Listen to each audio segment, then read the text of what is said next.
안녕하세요, 야무진 스튜디오 야무진입니다. 사진을 찍거나 카메라를 들고 다니시는 분들은 한 번쯤은 카메라 가방을 좀 많이 찾으셨던 분들이 있을 거예요. 그래서 일반적으로 카메라 가방은 이런 옆으로 매는 이런 가방을 좀 많이 사죠. 그리고 백팩 같은 경우를 좀 많이 쓰시는 분들이 있는데, 그런 경우는 이제 바닥에다가 내려놔야 돼서 가죽면이 닿거나 가방이 좀 쉽게 손상되는 이런 환경에 놓이게 되고, 방금 전에 보여드렸던 옆으로 매는 가방 같은 경우는 어깨가 이렇게 눌린다거나 그런 불편함이 좀 있는데, 제가 정말로 한 1년 전부터 너무나 갖고 싶었던 가방을 이제 손에 넣게 되어서 영상을 찍게 됐습니다. 그 제품이 바로 지금 제가 메고 있는 건데, 바로 이렇게 사이드로 열 수 있는 베비스 기어의 탑쉘프라고 하는 가방입니다. 아마 카메라에 관심이 있으셨던 분들은 가방을 찾다가 인스타라든가 유튜브 광고를 통해서 한 번쯤은 뭐 봤을 수도 있어요. 워낙 이렇게 광고로 많이 나왔던 해외 제품이었고, 저는 이게 너무나 아이디어도 좋은 제품이기 때문에 꼭 사야지라고 손꼽아 기다리다가 드디어 갖게 됐습니다. 특히 이 가방 같은 경우는 이게 과연 튼튼할까, 쉽게 망가지진 않을까, 혹시나 게다가 영상을 자세히 보면은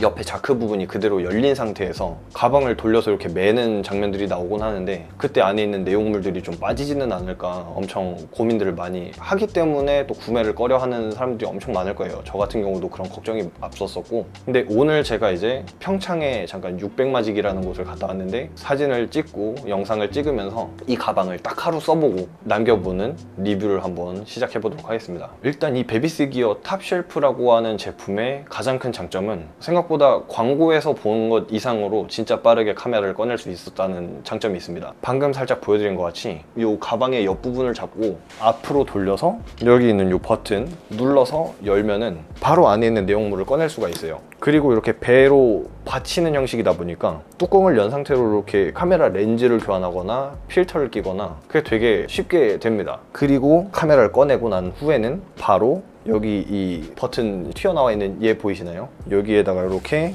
눌러서 닫기만 하고 이 상태로 그냥 돌려서 매면 됩니다. 이런 식으로요. 그래서 뒷모습을 보여드리자면은 약간 이런 모습, 사이드백이랑은 거의 그냥 동일하죠. 이런 모습으로 다닐 수가 있습니다. 그래서 두 손 자유롭게 다닐 수 있다는 거, 뭐 한쪽 어깨가 아프지 않냐 라고도 할 수 있는데, 제가 기존에 맸었던 저런 사이드백보다는 좀 덜한 느낌도 많이 듭니다. 그리고 광고에서 나온 것처럼 제자리에 멈춰가지고 굳이 이 행동을 할 필요가 없고, 걸어 다니면서도 자유롭게 이렇게 돌려서 열고 뭐 장비 꺼내고 이런 식으로도 편안하게 작동을 한다는 거, 너무 혁명적인 카메라 가방이 아닐까 싶습니다. 특히나 이 가방 같은 경우는 홈페이지에 튜토리얼이 이렇게 나와 있거든요. 지금 제가 메고 있는 상태는 슬링 모드라고 하는 상태고, 슬링 모드로 계속 다니면은 아무래도 한쪽 어깨에만 무리가 갈 수 있기 때문에 그 상태에서 이제 백팩 모드로 바꿔줄 수가 있습니다. 그래서 튜토리얼만 보면은 제가 어제 도착하고 나서 제품이 오고 나서 한 30분 정도만 그 튜토리얼 보고 이렇게 따라 해보고 직접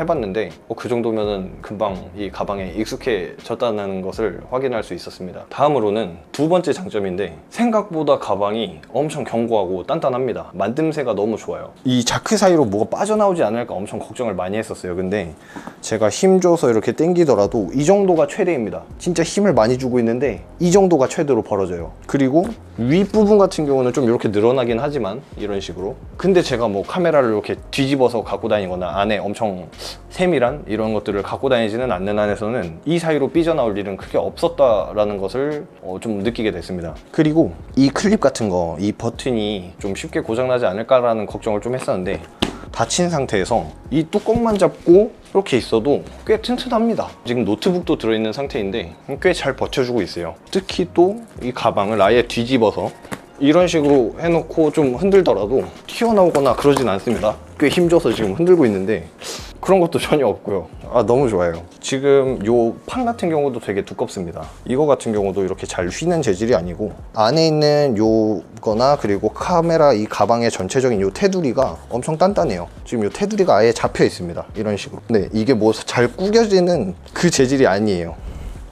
그래서 외국어로만 이렇게 설명되고 튜토리얼만 봤을 때 그런 부분들이 좀 약하게 다가올 수 있었었는데, 실제로 만져보고 이렇게 해보니까 꽤 단단하고 만듦새가 너무 좋다. 그리고 오늘 같은 경우 이제 추가적인 장점 하나를 더 발견을 했는데, 그것은 뭐였냐면은, 영상 하시는 분들은 특히 또 아실 수도 있어요. 그 쐐기라고 하는 제품이 있는데, 카메라 좀 무거운 거를 들고 다니시는 분들은 영상 찍을 때 핸드헬드로 찍거나 그럴 때 뭔가 좀 받쳐야 되는 상황이 필요할 때 그 쐐기라고 하는 제품을 쓰잖아요. 근데 그거 하나가 25만 원대이긴 하더라고요. 근데 이 가방 같은 경우는 지금 카메라를 만약에 이렇게 들고 여기에 받쳐서 이런 식으로도 찍을 수 있는 거예요. 그런 부분도 너무나 장점으로 다가와서 핸드헬드를 찍을 때 약간 받쳐서 찍을 수 있는 장점이 있었다라는 것도 좀 한 가지 추가하면 좋지 않을까라는 생각을 해봤습니다. 장점 하나만 더 추가할게요. 카메라를 수납할 수도 있지만은 저 같은 경우는 노트북도 종종 갖고 다녀요. 아까 보여드렸었던 사이드백이나 제가 늘 가지고 다녔던 그냥 노트북 가방 백팩이 있었는데, 이거를 좀 통일을 하고 싶었어요. 그래서 카메라 가방이면서도 노트북을 좀 같이 넣고 싶었던 것 때문에 이 가방을 좀 선택하게 된 건데, 노트북 같은 경우도 여기 들어갑니다. 지금 사이드에 이렇게 수납 공간들이 몇몇 개가 있는데, 여기서 사이드 부분을 열면은 이렇게 좀 얇지만 이렇게 제 노트북인 맥북 에어 15인치를 이렇게 넣을 수 있다는 것도 큰 장점이었습니다. 자, 일단은 제가 가방에 너무 심취하고 막 가방 뽕에 취한 나머지 너무 장점만 좀 설명드린 것 같은데, 물론 단점도 몇 가지가 있습니다. 일단 첫 번째 단점은 배송 기간이 진짜 너무 느렸어요. 제가 저번 달인 5월 25일 날에 해외 직구를 통해서 주문을 했고 어제 받았거든요. 그렇기 때문에 거의 한 달 정도 걸려서 이 택배를 받게 됐습니다. 근데 그나마 용서를 할 수 있었던 거는, 이 카메라 가방이 사전 구매 형식으로 지금 열려 있었던 상황이었고, 그러다 보니까 원가가 52만 원이 원가인데 한 7만 원 정도 할인돼서 45만 원에 구매를 할 수 있었어요. 그 상태로 이제 뭐 배송하는 그런 안전한 서비스 같은 것들 포함하고, 특히 이제 해외 배송 서비스인 UPS를 통해서 받게 됐는데, UPS 서비스도 굉장히 좀 친절하고, 연락 받았을 때도 바로바로 연락해서 이제 기사님께 연락드리고 언제 이게 배송이 되는지까지도 이렇게 소식 알려주셔서 엄청 편안한 서비스를 느낄 수 있었습니다. 이어서 이제 단점을 말씀드리자면은, 가방의 수납 공간들이 좀 부족해요. 특히 이제 카메라 가방으로 유명한 그 브랜드가 있잖아요. 노메틱의 피터 맥키넌이라는 제품을 좀 많이들 아실 텐데, 그 제품 같은 경우는 35리터 용량 하는 게 59만 원, 그리고 25리터 하는 게 39만 9천 원으로 나와 있어요. 그런데 지금 제가 메고 있는 이 가방 같은 경우는 용량이 그렇게 많지는 않습니다. 아쉽게도 사이드에 적혀 있는데 22리터예요. 그래서 해외 리뷰 같은 것들을 보면은 용량이 아쉽다, 좀 더 큰 제품으로 추가적으로 제품이 좀 만들어졌으면 좋겠다라는 이런 의견들을 내고 있고, 저 같은 경우는 사실 가벼운 소규모 장비로 촬영을 하는 사람이기 때문에 그런 부분의 아쉬움은 크게 없었습니다. 뭐 어느 정도 이제 망원의 큰 렌즈들, 뭐 300이 넘어가거나 그런 경우는 넣기가 좀 불편할 수도 있겠다.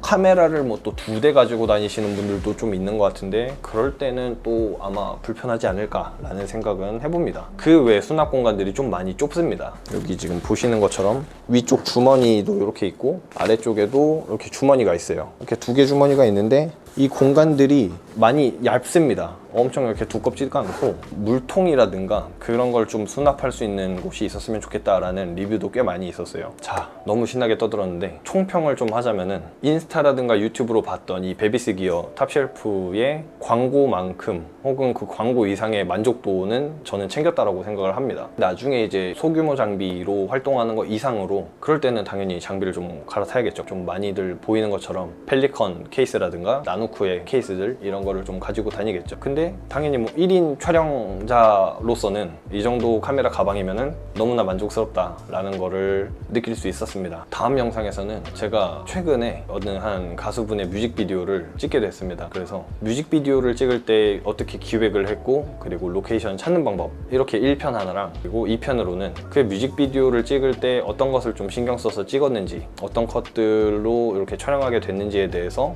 좀 영상으로 다뤄볼까 합니다. 그것도 잘 준비되는 대로 한번 좀 소개해드리고 제 재밌는 것들 많이 보여드릴 예정이니까 구독과 좋아요, 알림 설정, 조댓구알 해주시면 너무나 감사할 것 같습니다. 어느 정도 말이 조금씩 트이고 있네요. 앞으로도 열심히 한번 해보도록 할 테니까 잘 부탁드리겠습니다. 감사합니다.